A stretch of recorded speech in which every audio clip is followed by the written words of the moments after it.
The Legend of Redhill, a Singapore folk story.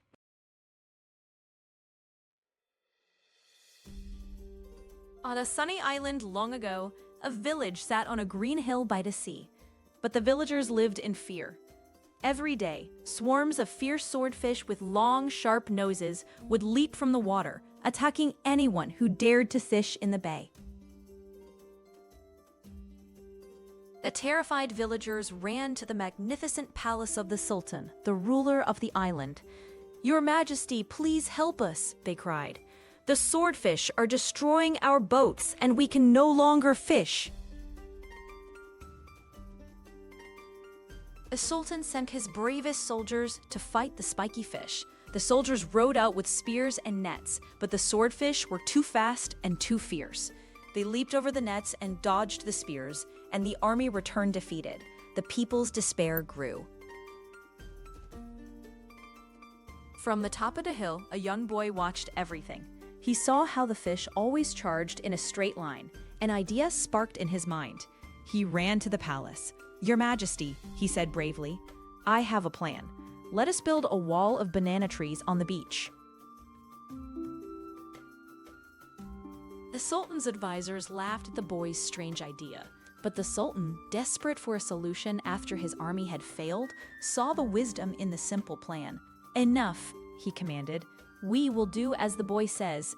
Everyone to the beach. We will build a wall." So, the villagers and the soldiers worked side by side. They chopped down thick banana trees and dragged the heavy, soft trunks to the shore. They lined them up, creating a long, green barrier at the water's edge, just as the boy had described.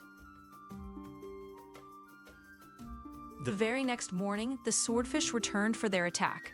Swoosh! They launched themselves from the waves, their sharp noses pointing straight at the village like a volley of arrows. Thunk, thunk, thwack! The swordfish crashed headfirst into the wall of banana trunks. Their long noses plunged deep into the soft wood, and they were stuck fast. They thrashed and struggled, but they could not get free. The Sultan's army then moved in and easily killed the trapped fish. The villagers cheered wildly. "The boy saved us! His cleverness did what an army could not." They lifted the boy onto their shoulders and paraded him through the village, hailing him as their true hero. From his palace window, the Sultan watched the celebration. His face grew dark with envy. The people loved the boy more than they loved him. A terrible, jealous rage filled his heart. He would not be outshone by a mere child. That night, the Sultan called his most loyal guards. "That boy is too clever and too popular," he hissed. "He is a threat.